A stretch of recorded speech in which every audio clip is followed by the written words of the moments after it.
আসসালামু আলাইকুম দর্শক, স্বাগত জানাচ্ছি আরটিভি দুপুরের সংবাদে। আপনাদের সঙ্গে রয়েছি আমি আফসানা সুরাইয়া।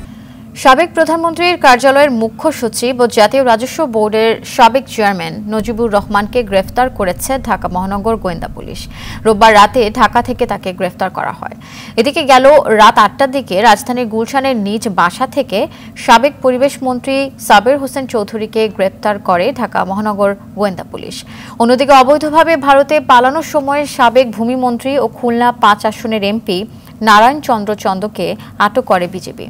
ঝিনাইদহের মহেশপুর সীমান্ত থেকে নারায়ণ চন্দ্র চন্দকে আটক করা হয়।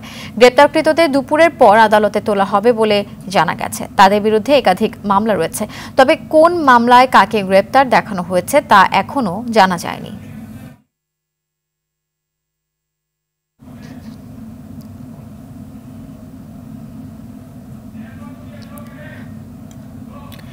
দর্শক, এই মুহূর্তে সিএমএম কোর্টে আছেন সহকর্মী ইকবাল অনিক, সরাসরি যুক্ত হচ্ছেন আমাদের সঙ্গে। অনিক, সাবের হোসেন চৌধুরী, নারায়ণ চন্দ্র ও নজিবুর রহমানকে কখন নাগাদ আদালতে তোলা হবে? আরেকটি বিষয় জানাবেন যে তাদের কোন মামলায় কাকে গ্রেপ্তার দেখানো হয়েছে, এই বিষয়ে যদি তথ্য থাকে আপনার কাছে জানাবেন আমাদের।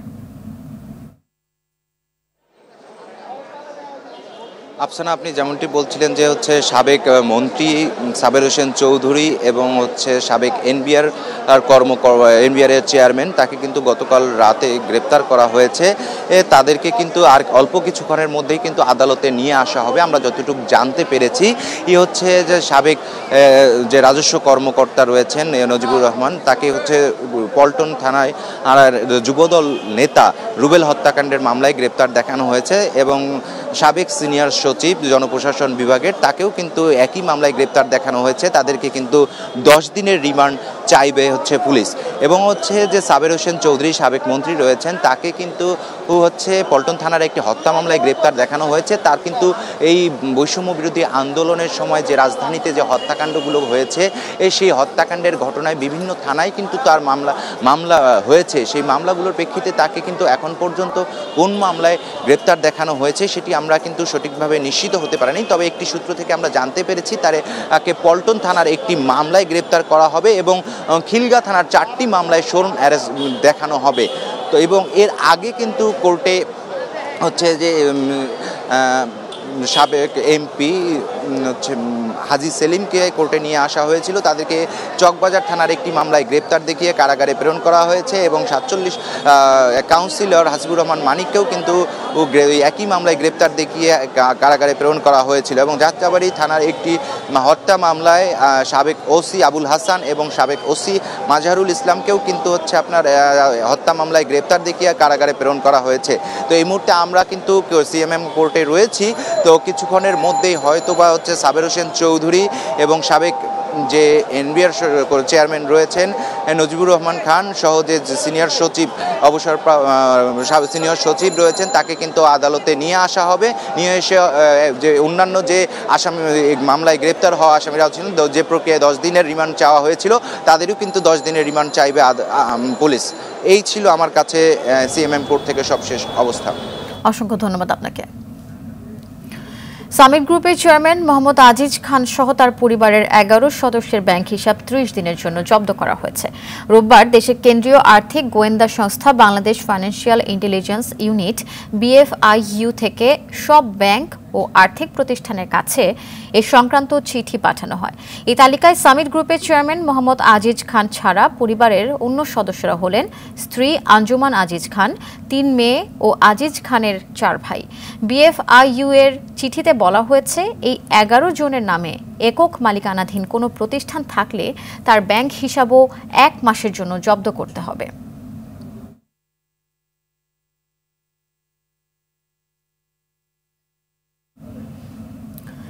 গণমাধ্যম কর্মীদের সাথে মালিক পক্ষের দাসসুলভ আচরণ করার সুযোগ নেই বলে মন্তব্য করেছেন তথ্য উপদেষ্টা নাহিদ ইসলাম।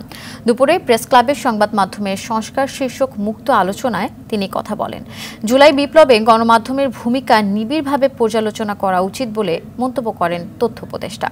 সাংবাদিকতায় বর্তমানে এক ধরনের হতাশা কাজ করছে জানিয়ে সাংবাদিক সংগঠনগুলোকে সংবাদকর্মীদের স্বার্থ রক্ষায় কাজ করে যাওয়ার আহ্বান জানান তিনি। সকল পক্ষের সাথে আলোচনা করে পরামর্শের ভিত্তিতে গণমাধ্যম সংস্কার কমিশন গঠনেরও ঘোষণা দেন তথ্য উপদেষ্টা। যখন এখানে ওয়েস বোর্ডের কথা আসে, সম্পাদক মালিকরা তারা কিন্তু ওয়েস বোর্ড নিয়ে এক ধরনের বিরোধিতা করে। আবার সাংবাদিকরা হচ্ছে আপনাদের আলোচনা ওয়েস বোর্ডের কথাগুলো আসতেছে, বা এখানে বিভিন্ন সময় শোনা যায় আসলে হাউসগুলোতে বা ঠিকমতো বেতন আসলে পরিশোধ করা হচ্ছে না। তো সেই জায়গা থেকে যারা মাঠ পর্যায়ে সাংবাদিকরা আছে, এই ধরনের ঘটনা আসলে খুবই কমন আমি মনে করি, যতটুকু আমি বুঝতে পারছি বা শুনতে পারছি। তো সেক্ষেত্রে এই বেতনের বিষয়টা আসলে সুরাহা হওয়া উচিত, কারণ সাংবাদিকতা আসলে যদি পেশা হয় তাহলে সেখানে এই পেশাদারিত্ব রক্ষা করতে হলে অবশ্যই তাকে সেই মর্যাদাটা আসলে দিতে হবে। এখানে মানে দাসসুলভ আচরণ করার আসলে কোনো সুযোগ নেই। অন্তর্বর্তী সরকারে বসে কেউ কেউ গণহত্যাকারী আওয়ামী লীগের লোকজনকে পুনর্বাসনের চেষ্টা করছে বলে অভিযোগ করেছেন বিএনপির সিনিয়র যুগ্ম মহাসচিব রুহুল কবির রিজভী। সকালে রাজধানী এলিফ্যান্ট রোডে ডেঙ্গু সচেতনতা বাড়াতে দলের পক্ষ থেকে লিফলেট বিতরণ কর্মসূচিতে অংশ নিয়ে এই অভিযোগ করেন তিনি। গণঅভ্যুত্থানে পতনের পর ভারতে বসে শেখ হাসিনা এখন প্রতিহিংসা পরায়ণ হয়ে উঠেছেন এমন অভিযোগ করে এসব বিষয়ে নেতাকর্মীদের সজাগ থাকার আহ্বান জানিয়েছেন রিজভী।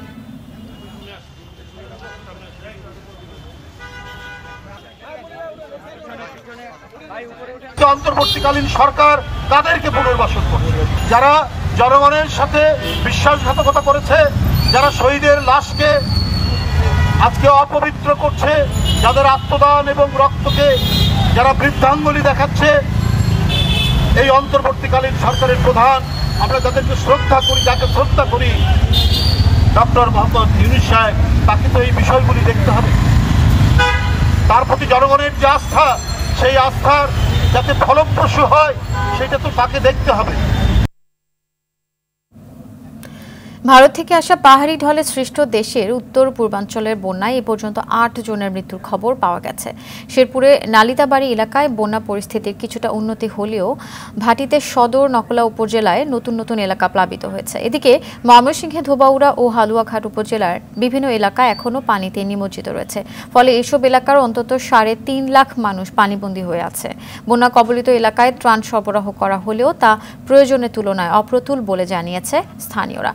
আক্রান্ত এলাকার কৃষি, মৎস্যসহ মৌসুমী সবজি ক্ষেতের ব্যাপক ক্ষতি হয়েছে বলে জানিয়েছে কৃষি বিভাগ। দর্শক, বন্যা পরিস্থিতির বিষয়ে জানাতে ময়মনসিংহ থেকে সরাসরি যুক্ত হচ্ছেন সহকর্মী মোজাম্মেল হক খোকন। মোজাম্মেল, বন্যায় তো অনেক এলাকা প্লাবিত হয়েছে, বানভাসীরা কতটা কষ্ট রয়েছেন সেখানকার সার্বিক অবস্থা আমাদের জানাবেন।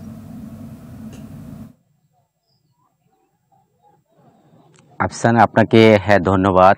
আমি কিন্তু এই মুহূর্তে দাঁড়িয়ে রয়েছি ময়মনসিংহ জেলার ধোবাউড়া উপজেলার পুরা কান্দুলিয়া গ্রামের পুরা কান্দুলিয়া ইউনিয়নের পাঠান গ্রামে। তো আপনি কিন্তু দেখতে পাচ্ছেন যে আমার এই চতুর্পাশে কিন্তু এই বাড়িঘরগুলো কিন্তু পানিতে এখনও কিন্তু নিমজ্জিত রয়েছে। অর্থাৎ এই সকাল থেকে আমরা বিভিন্ন এলাকায় গিয়েছি এবং বিভিন্ন জায়গায় দেখেছি যে উজান থেকে যে নেমে আসা পানিটি সেটা কিন্তু আপনার অন্যদিকে কিন্তু নিম্নাঞ্চলগুলো কিন্তু প্লাবিত করছে। এই বাড়ির আশেপাশে যেই এই ফসলি জমিগুলো রয়েছে সেগুলো কিন্তু পানিতে নিমজ্জিত। অর্থাৎ এই মানুষ কিন্তু এখনও ভয়াবহ একটি পরিস্থিতির মধ্যে দিয়ে যাচ্ছে। যদিও গতকাল থেকে কিন্তু আজকের আবহাওয়াটা একটু প্রতিকূল পরিবেশ হলেও কিন্তু দেখেছি অল্প কিছু পানি কমার লক্ষণ আমরা, সে পরিমাণ পানি কিন্তু এখনও কমেনি।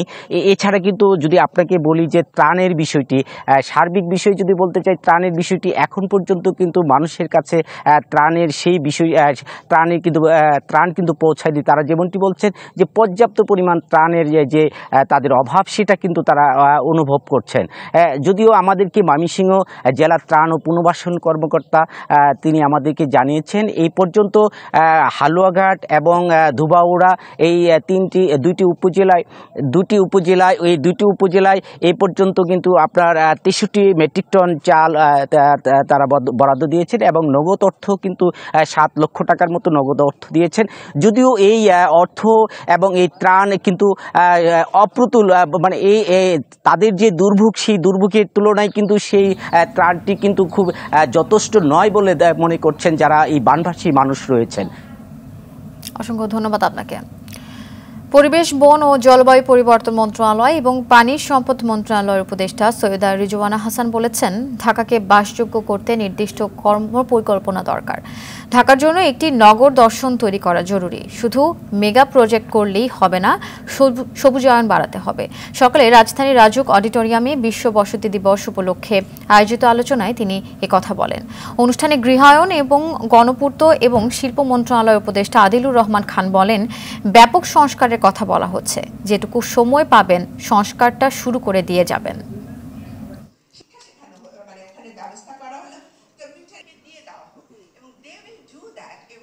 বসতি মানে কিন্তু আমার একটা খালি বাসা থাকবে তা না, বসতি মানে একটা বাসযোগ্য অবস্থানে আমি থাকবো। সেটা আমাদের এই চিন্তা কাজ এগুলোর মধ্যে দিয়ে অনেক ফ্যাসিলিটিস কিন্তু ধরে রাখা হয়েছে, যেমন এই কোটা সেই কোটার কারণে আমরা এতগুলা প্লট নেব, কোটার কারণে আমরা অতগুলা করব। সমস্ত কোটা উঠিয়ে দেন, জনগণের জন্য উন্মুক্ত করে দেন না কেন?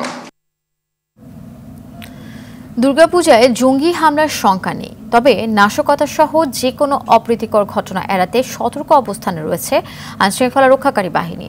দুপুরে ঢাকেশ্বরী পূজা মণ্ডপ পরিদর্শন শেষে এসব কথা জানান আইজিপি মাইনুল ইসলাম। বলেন, দেশের 31,500 পূজা মণ্ডপে 3 স্তরে নিরাপত্তা নেওয়া হয়েছে। সোশ্যাল মিডিয়াতে গুজব ঠেকাতে আলাদা মনিটরিং সেল কাজ করছে। বেশিরভাগ পূজা মণ্ডপে সিসি ক্যামেরাও বসানো হয়েছে বলে জানান পুলিশ প্রধান। বাহিনীর মনোবল বৃদ্ধিতে পুলিশ কাজ করছে জানিয়ে মইনুল ইসলাম জানান, অভিযুক্ত পুলিশ সদস্যদের কেউ আর বাহিনীতে নেই। কাজ করে যাওয়া কোনো পুলিশ সদস্যের বিরুদ্ধে অভিযোগ উঠলে সেটিরও তদন্ত করা হবে। প্রতিটি জায়গায় টহল বাড়িয়েছি, নিরাপত্তা অবস্থার জন্য অন্যান্য যে সিকিউরিটি এলিমেন্ট স্কেলিটন আকারে মোতায়েন হয়েছে। গুরুত্বপূর্ণ পূজা মণ্ডপগুলিতে ইতিমধ্যে আনসার ভিডিপি মোতায়েন হয়েছে। সশস্ত্র বাহিনী প্রতিটি জেলায় প্রতিটি অঞ্চলে মোতায়েন আছে, তারাও কিন্তু পূজার ডিউটি পালন করবে। 17 জন পুলিশ সদস্য, এখানে সিনিয়র কর্মকর্তারা রয়েছেন, মাঠ পর্যায়ে কর্মকর্তা রয়েছেন, তাদেরকে গ্রেপ্তার করেছে। ছাত্র জনতার অভ্যুত্থানের মধ্যে যে বিপ্লব সংগঠিত হয়েছে তারপরে অনেকেই যারা অ্যাক্সেস করেছে তারা কিন্তু নাই, এবং সংখ্যাটা নিতান্তই অল্প। দর্শক, পূজার আনুষ্ঠানিকতা নিয়ে বিস্তারিত জানাতে মেহেরপুর থেকে সরাসরি যুক্ত হচ্ছেন সহকর্মী মাজিদুল হক মানিক। মেহেরপুরে এবার কতটি মণ্ডপে পূজা হবে, সেখানকার সার্বিক প্রস্তুতি সম্পর্কে আমাদের জানাবেন।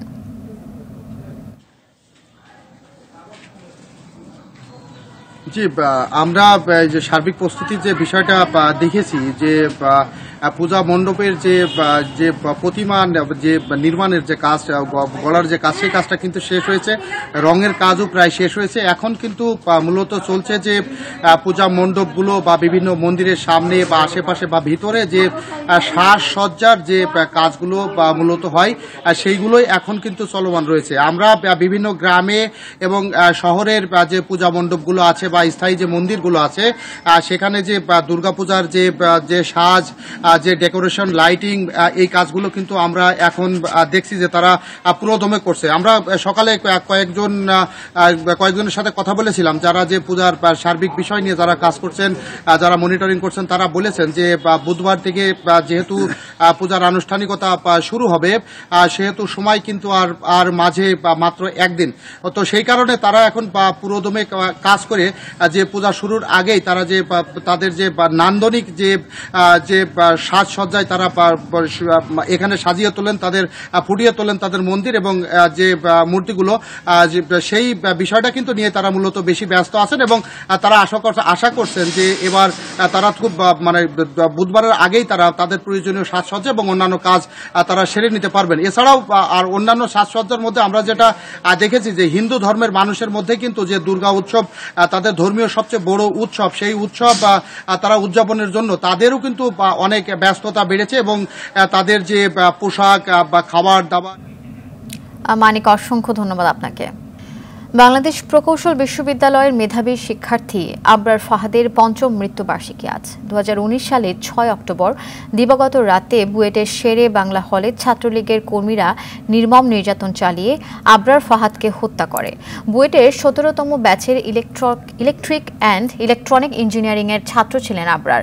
কুষ্টিয়ার বাসায় আবরার ফাহাদের মা আসামিদের দ্রুত ফাঁসি কার্যকরের দাবি জানান।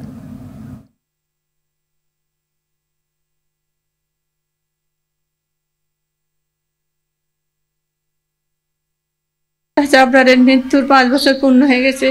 ওকে একটা রায় হয়েছিল, সেই রায়টা এখনো কার্যকরী হয় নাই।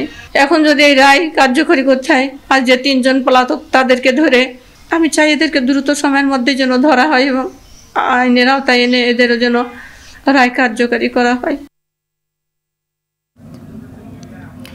দেশে বেড়েই চলছে ডেঙ্গুর ভয়াবহতা। হাসপাতালের বিছানায় কাতরাচ্ছেন রোগীরা। তারা বলছেন ডেঙ্গু নিয়ন্ত্রণে সরকারের কোনো দৃশ্যমান উদ্যোগ না থাকায় এমন পরিস্থিতি তৈরি হয়েছে। এদিকে চিকিৎসকরা বলছেন সচেতনতার কোনো বিকল্প নেই। এ বিষয়ে আরও জানাচ্ছেন বিপুল দেবরায়। সিরাজুল ইসলাম পেশায় একজন ইলেকট্রিশিয়ান। গেল 11 দিন ধরে ডেঙ্গু রোগে আক্রান্ত হয়ে শহীদ সোহরাওয়ার্দী মেডিকেল কলেজ হাসপাতালের বেডে কাতরাচ্ছেন। ডেঙ্গুর কারণে সারা শরীর ফুলা ও নানা জটিলতায় ভুগছেন তিনি। একই অবস্থা আব্দুর রহিম নামের একজন চিকিৎসকের। সদরঘাট এলাকা থেকে ডেঙ্গু রোগে আক্রান্ত হয়ে এখন হাসপাতালের বিছানায়। তারা বলেন এমন কোনো ঘর নেই যে ডেঙ্গুতে আক্রান্ত হচ্ছে না। হঠাৎ করে জ্বর পড়ে গেল, এক রাতের ভিতরে মনে করেন অসুস্থ শরীর লাগতে পারতেছিলাম না। ডেঙ্গু জ্বরের ভিতরে কিছু সিমটম আছে যে এক সাইড আপনার ধরে, কিন্তু ওনার হচ্ছে সমস্ত শরীর উনি অ্যাটাক করছে। শুধুমাত্র প্রাপ্তবয়স্ক পুরুষ ও মহিলা না, ডেঙ্গু রোগে আক্রান্ত হয়ে সবচেয়ে বেশি ভুগছেন শিশু ও বৃদ্ধরা। তাদের অভিযোগ ডেঙ্গু নিয়ন্ত্রণে সরকারের কোনো দৃশ্যমান উদ্যোগ নেই। ফগ মেশিন দিয়ে যে দেখ শুধু ধুয়াই তো দেই, কতটুকু পরে আবার কামড়ায়। আমাদের এদিকে আপনার মশা যে নিধন করে ওইরকম কার্যক্রম বেশি একটা চলে না। আর ওইখানে অনেক নালা ময়লা ভরা, পানি ভরা, ঝিল ভরা। বিশেষজ্ঞ চিকিৎসকরা বলছেন দেশের বৈচিত্র্যময় আবহাওয়ার কারণে ডেঙ্গুর বিস্তার বাড়ছে। এটি রোধে সমন্বিত উদ্যোগ গ্রহণ করতে হবে। জলবদ্ধতা, বিভিন্ন জায়গায় বৃষ্টির জন্য পানিটা জমে থাকে। 3 দিনের মধ্যে কিন্তু ডেঙ্গু মশার ডিম পাচ্ছে, ওইখান থেকে কিন্তু ছড়িয়ে পড়ছে। তাহলে সবাই মিলে যদি একসাথে আমরা কাজ করি তাহলে কিন্তু আসলে এই যে প্রতি বছর দেখা যাচ্ছে ডেঙ্গুর প্রভাব কিন্তু থেকেই যাচ্ছে এবং আক্রান্ত বলে মৃত্যু কিন্তু অটোমেটিক বেড়ে যাচ্ছে। তা আমাদের দরকার হলো একসাথে কাজ করা, মিলেমিশে একসাথে সংঘবদ্ধ হয়ে কাজ করা। এটা কোনো বিকল্প পথ নেই। সচেতনতার কোনো বিকল্প নেই জানিয়ে চিকিৎসকরা আরও জানান সবার আগে নিজেকেই সচেতন হতে হবে। বিপুল দেবরায়, RTV, ঢাকা। বাংলাদেশ ফুটবল ফেডারেশনের নির্বাচনের তফসিল ঘোষণা হয়েছে। দুপুরে বাফুফেতে তফসিল ঘোষণা করেছেন প্রধান নির্বাচন কমিশনার মেজবাউদ্দিন আহমেদ। 26 অক্টোবর নির্বাচনকে সামনে রেখে তফসিল অনুযায়ী আগামী 9, 10 ও 12 অক্টোবর মনোনয়নপত্র বিলি করা হবে। মনোনয়ন দাখিল 14 ও 15 অক্টোবর। 16 তারিখ যাচাই বাছাই করা হবে। 19 অক্টোবর থেকে মনোনয়ন প্রত্যাহার শুরু হয়ে 20 অক্টোবর দুপুর 2টা পর্যন্ত সময় বলবৎ থাকবে। আর মনোনয়ন প্রত্যাহারের শেষ দিন চূড়ান্ত তালিকা প্রকাশ করা হবে। 26 অক্টোবর হোটেল ইন্টারকন্টিনেন্টালে হবে ভোট, যেখানে একজন করে সভাপতি ও সিনিয়র সহসভাপতি এবং 4 জন সহসভাপতি সহ 15 জন সদস্য মোট 21 পদে লড়বেন। দর্শক, দুপুরের সংবাদ এ পর্যন্ত। সবচেয়ে সংবাদ জানতে যে কোনো মোবাইল ফোন থেকে 2414 নম্বরে ডায়াল করুন। জেলা সংবাদ বিকেল 4:45টায় দেখার আমন্ত্রণ রইল। ধন্যবাদ সবাইকে।